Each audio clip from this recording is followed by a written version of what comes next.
Hey everybody, it is Thursday, and you know what that means. That means in our expert series, we bring back Jonathan Twombly. How you doing, sir?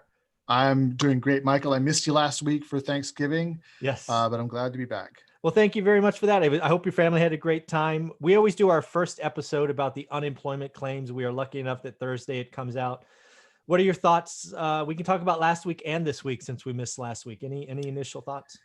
Yeah, well, so look, we got the new numbers out, and the claims were down for this week, but they were revised upward for last week. Yep. So, uh, getting pretty close to 800,000 for last week, but this week they're down. But then we had the holiday in the middle, so it's the numbers maybe who Yeah. knows really what to say about those numbers.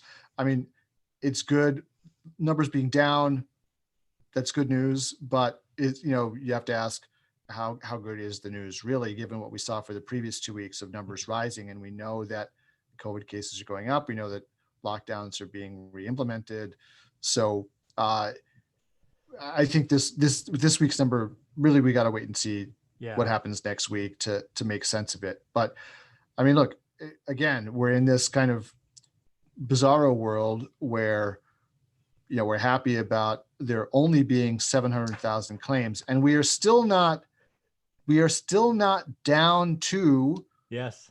the previous worst week ever, Yeah. right? We have been above the previous peak in history for the last 6, 7 months now, eight Yeah. months. So even though the numbers are trending in the right direction, we are still basically on an absolute basis short of about 10 million jobs as compared to where we were uh, this time last year. Yeah. So that is a real number of real people who are really not receiving income, especially now that the supplemental income has dried up, and Yep. you know, so it's It's not good. continues to be tough. Yeah.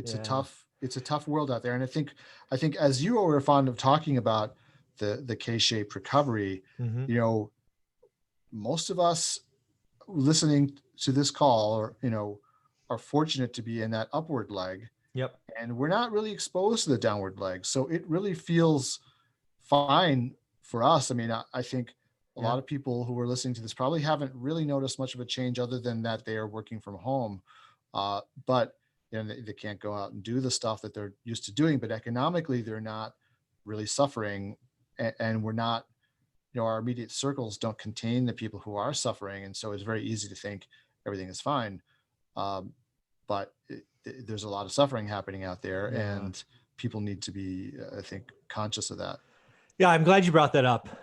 Yeah, I would tell you if you're watching a real estate investing channel, one rental at a time, you're probably in the upward leg of the K for sure.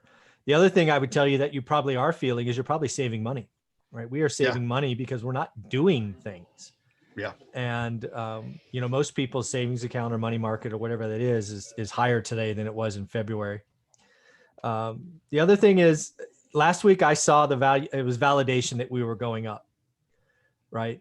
And I would have predicted this week was down because, in my opinion, we only had 3 days to record claims. So the fact that we yeah. had 712 new unemployment claims in 3 days is not the rosy picture that people are seeing it as. Again, all the news channels, once that came out, great news, great news, great news. I'm like, guys, stop lying to people. Mm. That's not great Well, news.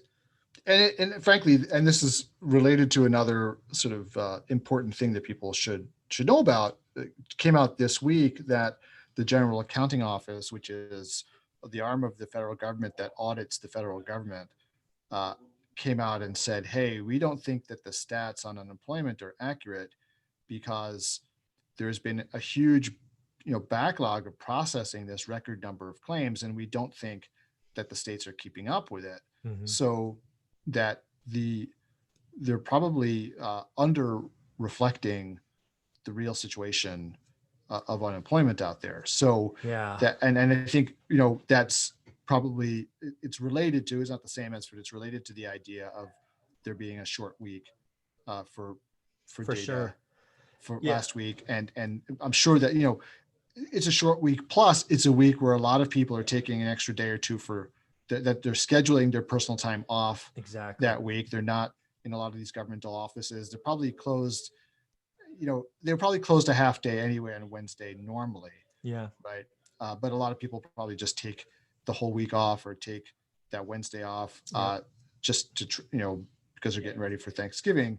Mm-hmm. So I think you're probably right about just in terms of the physical processing of claims, less was going to happen last week. Yeah, I think it was predictable. But let's just close out on the kind of three numbers we talk about. So unemployment claims down to 712. It was upwardly revised for the previous week, which was already not good news. I called it validation of a trend. Continuing claims, probably a more important number, was down 500,000. But again, folks, these are not normal times. You have to look at that number. In more than half of the drop in continuing claims are people rolling to the emergency.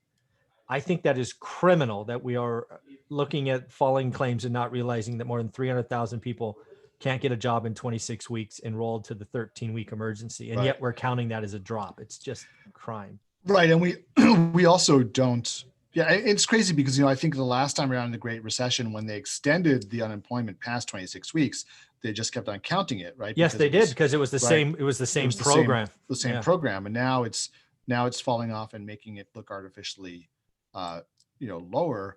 And I think we also don't know, we know that 300,000 of those people rolled off into the supplemental program. Of those other 200,000 who were not on the rolls, are they not eligible for the supplemental? Are they just done? Yeah, right. You're right. Or did they find jobs? We don't know, but they're not being counted anymore. So it makes the rate look good. Yeah. So we just really don't know. I didn't have a chance to look at the U6 unemployment. Actually, we should do that right now. Yeah. While you do that, the other thing I want to point out is the GOA government. GAO. Yeah, I switched those letters in my head. The fact that they came out and published that they're suspect on the unemployment number is not a good sign, right? We economists, I have an econ degree way back when. We've always known that the unemployment number is not accurate as much as we would like. And then to have the GAO come out and say, oh, by the way, we think there's significant backlog at the state level, that does not leave one warm and fuzzy about what is going on. Yeah. And then as you look that up, the other thing to look at is we actually haven't the November unemployment rate coming out tomorrow. September was 6.9. August was 7.9. I'm guessing tomorrow is like 6.7, 6.6. So I think it trends down again, but it trends down for all the wrong reasons. Yeah, well, I realize now when I'm looking up the U6 rate that we're not going to learn that until the numbers come out for tomorrow. Yeah, so we're late on that, but we're early on that. Yeah, sorry. So okay. Yeah, that's good. So again, this is what we want to talk about. I would say the unemployment picture unfortunately gets worse from here. I don't know how it doesn't. California, LA County, strict lockdown now, right? Oh, really? Yeah, strict as of yesterday evening. Right? Don't leave your home basically unless you're police or fire or something. Wow. Yeah, so California, biggest state. LA County, I think, is the biggest county.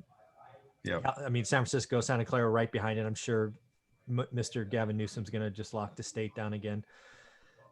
Cases going up, deaths going up. We had 2,800, I think, yesterday. It's and for me, it's really the healthcare workers, right? That you can tell the stress level is getting up there, I think.